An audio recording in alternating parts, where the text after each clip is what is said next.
की एक समस्या है, वो सिस्टम की समस्याएं हैं। हमारे यहाँ अदालतों में और थानों में जाके देख लीजिए तो वो वही हालत है।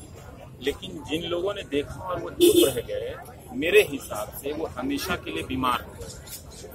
अब वो एक मनोवैज्ञानिक विकार, साइकोलॉजिकल डिसऑर्डर से गुजरेंगे। हर समय उनको लगेगा कि मैं जानता हूँ लेकिन मैं बोल नहीं पा रहा। वो साधारण लोग हैं, वो जरूरी नहीं है कि हर कोई इसी तरह से किसी प्रोफेसर की तरह उतनी कुशलता से लोग सोचते हैं, पर वो साधारण लोग। अब वो इस बोझ को लेकर कैसे जिएंगे, है ना, कि वो एक हत्या को होते हुए देखना और चुप हो जाना और वैसे ही देखना, वो एक डिसऑर्डर फैलता है। तो ऐसा नहीं है कि इसका कोई बड़ा इम्पैक्ट नहीं है। उस ट्रेन में जो लोग भी सवार थे उस कोच में और मारा गया और चुप होकर जो भागे हैं, वो जिंदगी भर चुप होकर भागते रहे तो बीमार हो जाएंगे, तो कभी अपने लिए भी नहीं बोल पाएंगे। तो इस साइकोलॉजिकल डिसऑर्डर के खिलाफ भी मैं आया हूँ। इसीलिए जो हमारी पॉलिटिक्स जो ज्यादा अपने आप को उस्ताद समझती है, वो इस बात को सामने नहीं आने देना चाहती। लेकिन मेरा काम है समाज को बता देना कि गाय, बिरयानी, लकड़ी, आम, है ना, लट्टू फट्टू, गुड्डी पतंग जितना है आप मर्डर कराओ, लेकिन ये जो भीड़ बना रहे हो ना, इसमें आपके बच्चे हैं और इसके सपोर्ट में आप हैं। अभी तक तो हमने देखा नहीं कोई असर होते हुए। और देखिए, एक देश के स्तर पर ना कई प्रकार के माहौल होते हैं। एक माहौल चैंपियंस ट्रॉफी का भी होता है, एक माहौल ट्रम्प साहब का भी होता है, एक माहौल किसी और चीज का भी होता है। तो कई माहौल में एक माहौल ऐसा है, ये घटनाएं तो रुक नहीं रही। लगा कि ठीक है, अलवर के पहलू खान के बाद अब मामला खत्म हो जाएगा, वो भी खत्म नहीं हुआ। कल रात झारखंड में फिर से वो घटना हो जाती है, ठीक है। तो ये बीफ बिरयानी का क्या चक्कर है? सबसे बड़ी चिंता ये है कि 3 साल में इतने लोग मार दिए गए और गाय के लिए कुछ हुआ नहीं, उसकी भलाई के लिए भी कुछ नहीं हो रहा है, तो उसका इस्तेमाल हो रहा है। वो अभी तक प्लास्टिक खा रही है, ठीक, उसके लिए अभी तक घास की उत्तम व्यवस्था नहीं की गई है, उसके रहने की व्यवस्था नहीं की गई है। वो इसी तरह से ट्रैफिक में और इस तरह के सपोर्ट में है। अगर इतनी ही चिंता है तो इन सड़कों को उखाड़ के यहाँ मिट्टी की सड़क बनाइए, ताकि गाय जो है वो एक सामान्य सतह पर, जिसमें प्राकृतिक रूप से अभ्यस्त है, उस पर चल सके, उसके खुर में चोट ना लगे। ये जो लोग गाय को नहीं जानते हैं, वही उनको ये नहीं दिखाई देता है।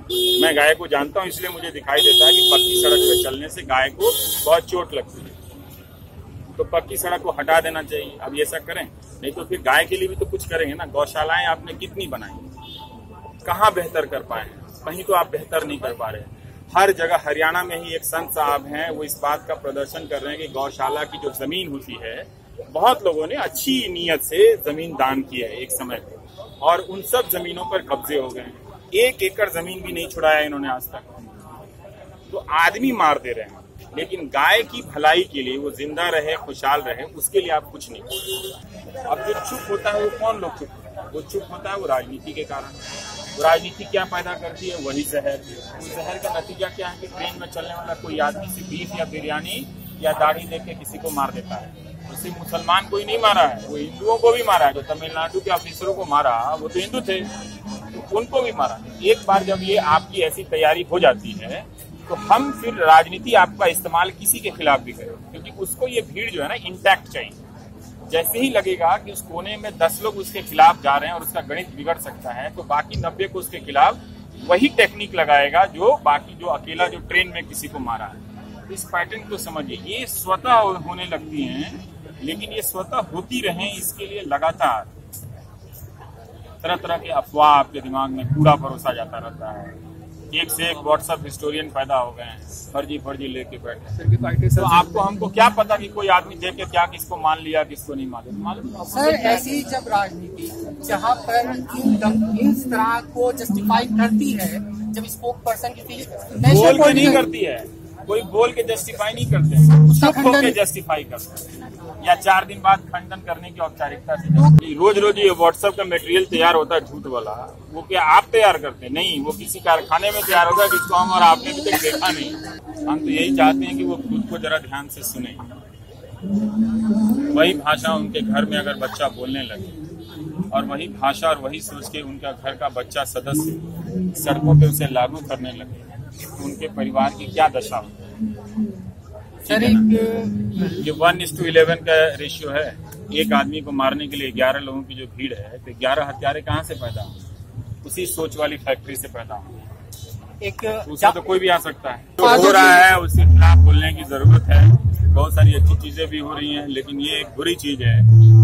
अच्छी चीजों का आप क्या करेंगे? यहीं से थोड़ी देर बाद चौराहे पे बहुत अच्छा वाला पार्क बना हुआ है, चौराहा बहुत सुंदर चौराहा है, लेकिन यहीं पे देखिए लोग तमाम तरह के लोग समस्याओं से परेशान कितने हफ्तों से यहाँ पर अपने मांगों को लेकर बैठे हैं। तो ये भी है। तो कई लोग होते हैं ना कि वो चौराहा दिखा के बोलते हैं ये वाला मत देखो, वो चौराहा देखो। हम तो उसको भी नोटिस करते हैं कि हाँ वो बहुत सुंदर राउंड अबाउट है, किसी मालिक ने बहुत खूबसूरत बनाया है, लेकिन ये भी उतना ही पीड़ा देने वाला राउंड अबाउट है जिसे बहुत सोच समझ के इनको उजाड़ा है। सर मतलब लोग हैं वो समझना ही नहीं चाह रहे। नहीं, ऐसी बात नहीं है, लोग समझते हैं। क्यों नहीं समझते? कौन आदमी है जो समाज में हत्यारा बनना चाहे? बट हमने लोग अगर हम लोग बीजेपी के खिलाफ उन्हें बताते हैं तो ये कहते तुम देशद्रोही हो, मतलब ये गलत बात कर रहे हो बिल्कुल तुम, या फिर सोच के प्रति कुछ कहते हैं तो नहीं लगता है। एक दिन सब डिक्लेयर हो जाएंगे देशद्रोही। केरल के अंदर वो दोनों पार्टी के लोग एक दूसरे को मारते हैं। वो हिंदू प्रश्न नहीं है, वो बहुत ही घटिया हो गया है वहाँ पे राजनीति का।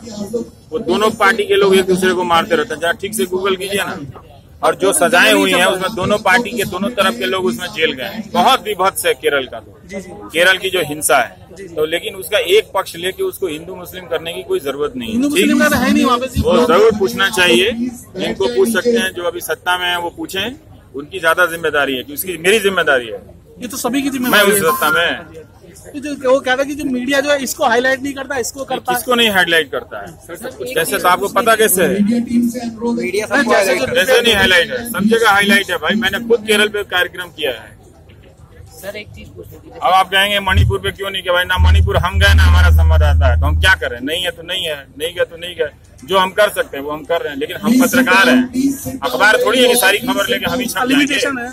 तो फिर एक ही खबर छपे, मैं ही आता हूँ बाकी सब बंद हो जाए। जब मुझे ही सब करना है बंद कर दीजिए। हम चेन्नई भी दिखाएंगे, हम ही इम्फाल का भी खबर दिखाएंगे, हम ही अखलाक भी करेंगे, हम ही केरल भी करेंगे। सब बंद कर दो, फिर हम ही आगे करते हैं। नहीं, वो कहते हैं कि सिलेक्टिव तरीके से हमारे ऊपर ये तो बात हुआ है। क्या सिलेक्टिव है? कौन सिलेक्टिव होगा? मर्डर है, उसको कौन सपोर्ट करेगा? पागल हो गए? क्यों करेंगे? अगर आप उसको सपोर्ट करते हैं चुप है तो आपका दिमाग खराब है। हम तो नहीं कर सकते। मर्डर तो चाहे किसी का ही हो, है ना। और वो जो दोनों की जो लड़ाई है वो तब भी हो रही थी जब दोनों के बीच में लड़ा। दोनों मारे, दोनों पक्ष के लोग, बीजेपी के लोग भी मारे जाते हैं वहाँ की हिंसा में, और के भी लोग मारे जाते हैं। देखिए हम लोग तो गुंडा राजनीतिक हत्याएं तो हमारे उत्तर प्रदेश और बिहार में भी इस तरह से नहीं होती जितनी केरल में होती।